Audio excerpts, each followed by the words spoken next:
Assalamualaikum warahmatullahi wabarakatuh. Kan ya, Eta yang kan iya alat kerja untuk melakukan. bahasa Indonesia Pak, ulah pakai bahasa Sunda. Lu tahu kan kalau gua udah ngomong bahasa Indonesia konsekuensinya. Rokok bos.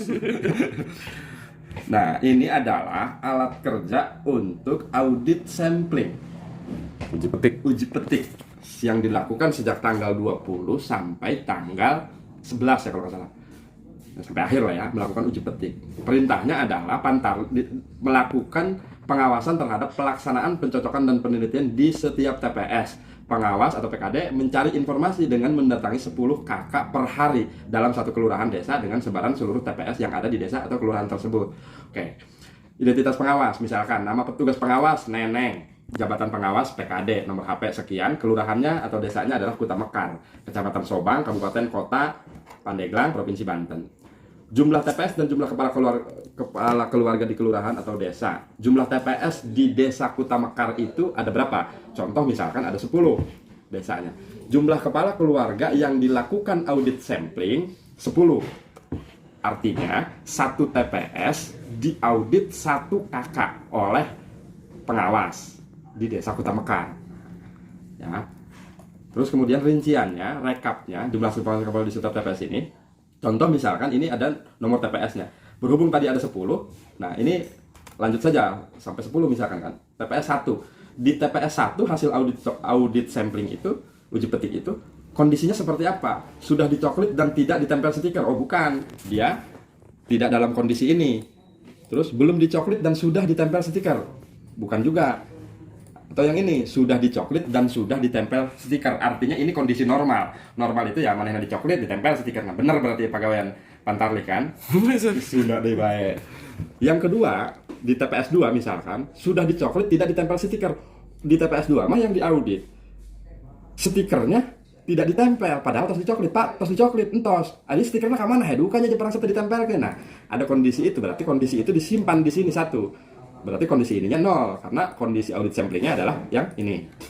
Terus kemudian selanjutnya ya sampai 10 TPS itu. Nah, lanjut ke data pemilih yang sudah dicoklit dan tidak ditempel stiker. Nah, kondisi di sini sudah dicoklit dan tidak ditempel stiker. Kalau kita lihat ini berarti kondisi ini nggak ada kan? Nggak ada. Berarti yang di sini di TPS 1 misalkan, di TPS 1 ini kosong, nggak ada isinya. Nggak ada isinya, kosong. Atau jangan ditulis. Atau jangan ditulis kan, ya kosong, tidak ditulis itu berarti kan kosong tulisan Pak. Iya. Nah ada lagi misalkan di alat kerja yang ini, rincian yang ini, data pemilih yang belum dicoklit dan sudah ditempel stiker itu juga kosong karena dilihatnya di sininya kosong. Kondisi ini nih belum dicoklit dan sudah ditempel stiker, kosong kan, berarti dia dikosongkan. Terus kemudian karena adanya ada di kondisi yang terakhir. Nah, kondisi ini sudah dicoklit dan sudah ditempel stiker. Berarti di TPS 1 ini nggak ada kondisi yang perlu ditulis. Kenapa Pak? Ini nggak ada rincian yang sudah dicoklit dan ditempel stiker. Nah, ari gawena bener mangis dengan direkap-rekap ngacacapeanan. Iya mah kondisi-kondisi yang merekap kondisi-kondisi yang perlu perbaikan, kira-kira begitu kan. Ada lagi data pemilih yang belum dilakukan pencocokan penelitian serta tidak dapat ditemui oleh Pantarlih. Ini Pak gimana kondisinya? Contoh kasus. Contoh kasusnya dilakukan pencocokan, belum dilakukan coklit, tidak bisa ditemui. Nah ini nomor 6, data pemilih yang belum dilakukan pencocokan dan penelitian serta tidak dapat ditemui oleh Pantarlih, yang belum dilakukan coklit dan tidak dapat ditemui. Contoh, dalam satu rumah itu ada satu orang perempuan usia paruh baya atau nini-nini misalkan, dengan menunjukkan kakak yang masih lengkap dengan anaknya. 2 misalkan, 1 atas nama Hindun, yang kedua atas nama Anton di kakaknya itu. Sementara Anton tidak ada di rumah, yang ada cuma Hindun. Berarti Anton tidak dapat pemilih yang tidak dapat ditemui dan tidak dapat dicoklit oleh Pantarlih. Nah, datang Panwas desa, Bu Hindun terus dicoklit. Ayah kamari budak Pantarlih coklit kadieu. Terus iya ditempel hiji doang, nama Nabu Hindun doang. Mohon coba ningali kakaknya, dilihat kakaknya ternyata Hindun dan Anton isi kakaknya. Hindun sebagai ibu, Anton sebagai anak dalam kakak itu. Ari Anton iya kemana Bu hirup keneh? Hirup keneh di mana? Gawe di Taiwan. Ari KTP-na Kutamakar keneh.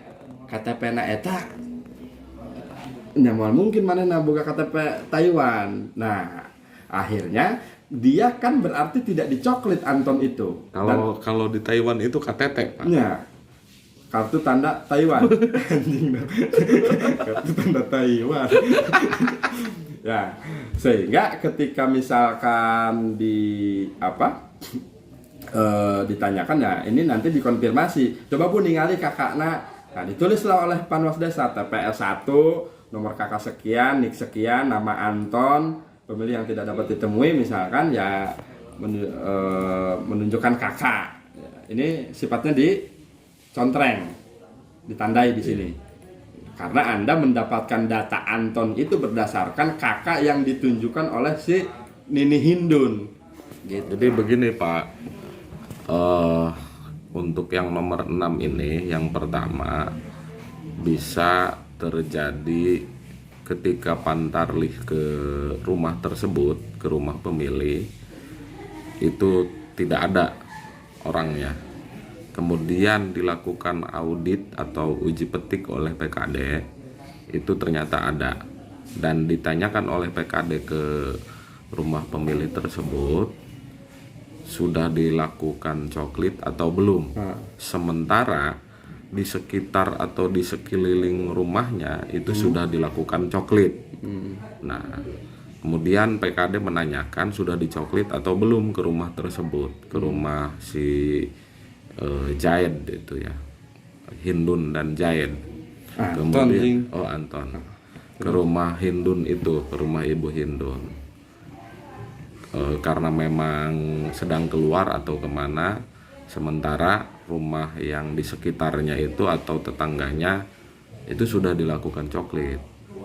Kemudian dilakukan audit atau uji petik oleh PKD, ditemui hal tersebut gitu.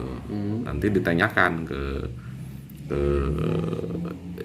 Ibu Hindun, ada Pantarlih yang sudah melakukan coklit ke sini?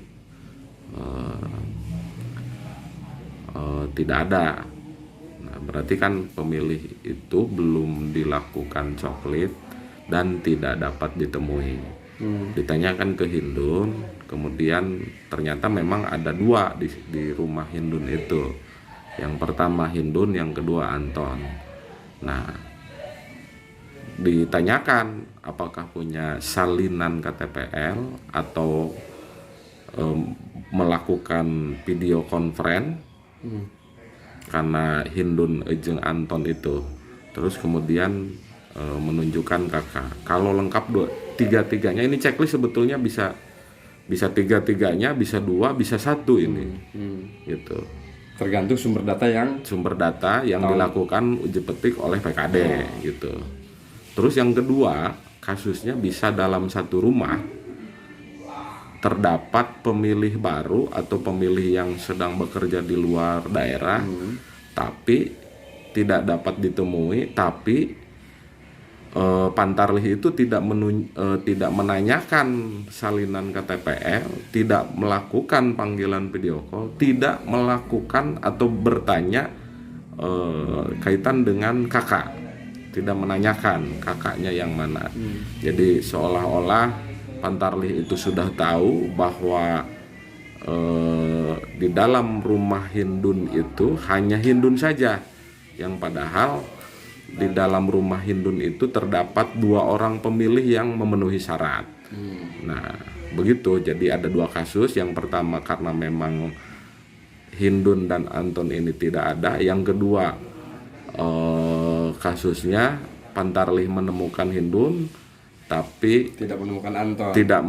Tidak menemukan Anton dan tidak menanyakan salinan KTP Anton dan tidak melakukan video call kepada Anton dan tidak menanyakan kakak dari Ibu Hindun. Begitu. Nah, ini alat kerja yang mesti diisi oleh PKD ya, Pak? PKD. Oleh PKD. Jadi sederhana sebetulnya. 10 TPS, ada 10 TPS, 10 KK per hari gitu ya. Keterangannya ada di sini. Keterangan dari 10 kategori orang yang di audit itu ya kategorinya ada di sini gitu ya. Terus kemudian datanya ada di sini, data pemilihnya sesuai dengan kategori-kategori ini. Kalau Anda mengisi di sini kosong, ya nggak mungkin di sininya isi data pemilih yang sudah dicoklit dan tidak ditempel stiker. Maka ininya dibaca dulu. Iya, dibaca dulu. Kalau di sininya diisi, Anda akan merasa lelanjung. Gimana cara penulisannya? Memuih nanti. Di sini kosong, dihandap diisi. Harus diisi, nggak bisa lah. Nggak bisa gitu ya. Jadi jaka sembung Nah, bawa anduk. Kecuali ini sudah dicoklit dan tidak ditempel stiker. Iya. Satu, entos Pak dicoklit, entos. Kok teh stikeran duka teh aya stikerna misalkan, jatuh ditempel jing ku pantarli, teu mawa stiker. Maka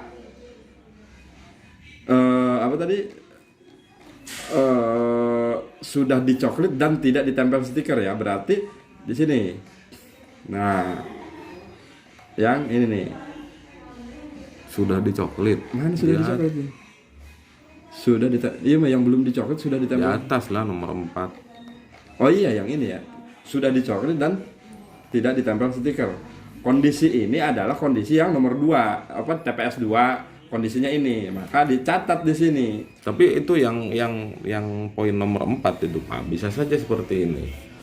Karena kita kan pengawas, jadi harus tajam juga instingnya.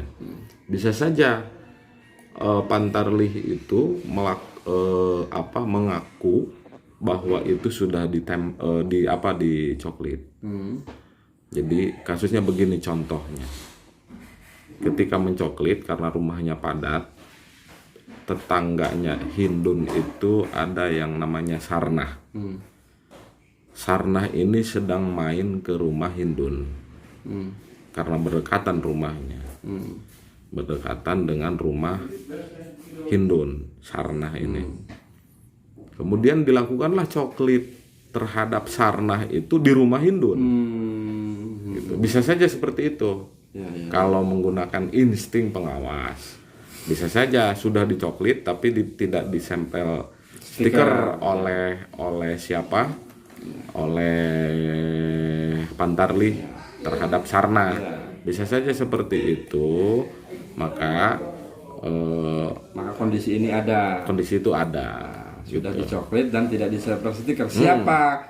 Berarti di TPS 2 misalkan nomor kakak sekian, nik sekian, atas nama Sarnah, tempat lahir Pandeglang, tanggal lahir sekian, usia sekian, perempuan, pekerjaannya teparuguh, status perkawinan cerai mati, misalkan alamatnya di Kuta Mekar, Desa Sobang, Kecamatan Sobang, Kabupaten Pandeglang, non disabilitas misalkan. Ditulis di sini, berarti ini memuat data yang ini nih. Bapak tahu nggak Sarnah itu apa? Sarnah itu disasar ngeunah, Pak. Sarnah dan Daslem. Atau dokna, nyamedoknya ngeunah gitu. Ini untuk kecamatan.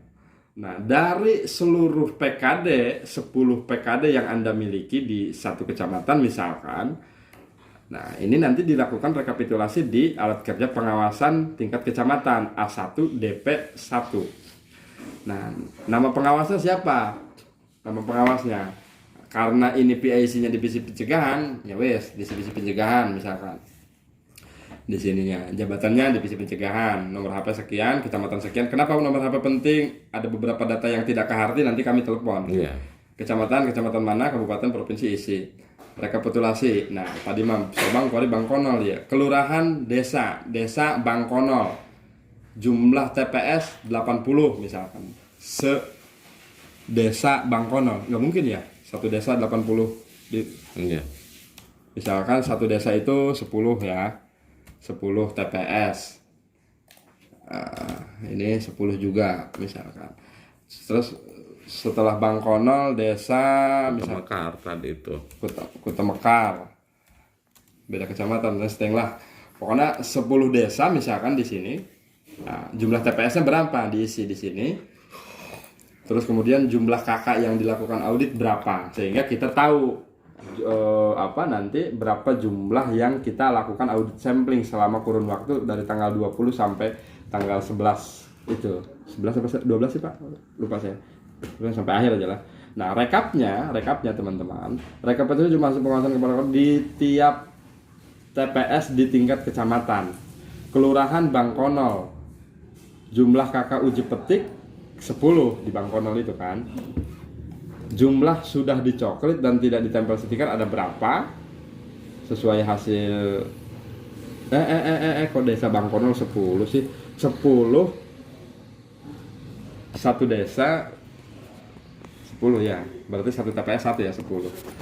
Nah, kondisi-kondisi ini dicatat di sini sesuai tadi seperti halnya alat kerja Panwas Desa.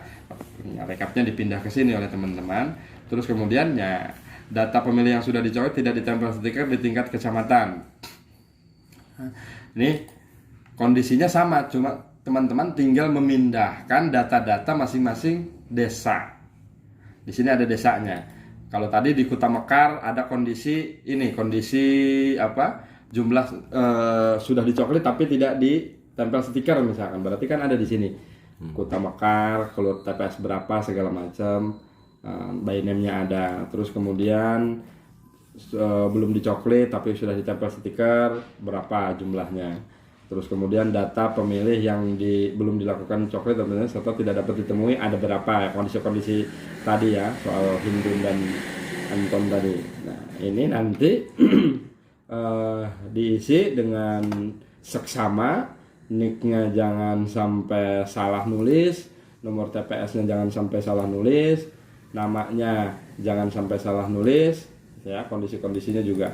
Jadi sebelum dilakukan pelaporan ke Bawaslu Kabupaten Pandeglang, rekapitulasi yang dilakukan oleh teman-teman kecamatan juga harus dilakukan dengan cara seksama dan dalam tempo yang sesingkat-singkatnya karena kita juga dituntut untuk melaporkan laporan ke Bawaslu provinsi begitu ya. Jadi kerjanya setiap hari Panwas Desa setor 10 audit sampling ke Panwas Kecamatan segera memasukkan seluruh datanya ke sini. Nah, dari setiap Panwas Desa per harinya sehingga tidak ada pekerjaan-pekerjaan menumpuk ketika dipinta laporan, mungkin Pak can beres. Nah, kondisi-kondisi itu kan akan menghambat. Maka kerjanya setiap hari gitu. Aku akan audit, kumpul di sekret, input. Besoknya audit, kumpul di sekret, input. Nah, sehingga ketika kita meminta laporan, segera dilaporkan dengan cepat gitu ya. Oke, terima kasih Pak Anton. Cukup sekian dari saya.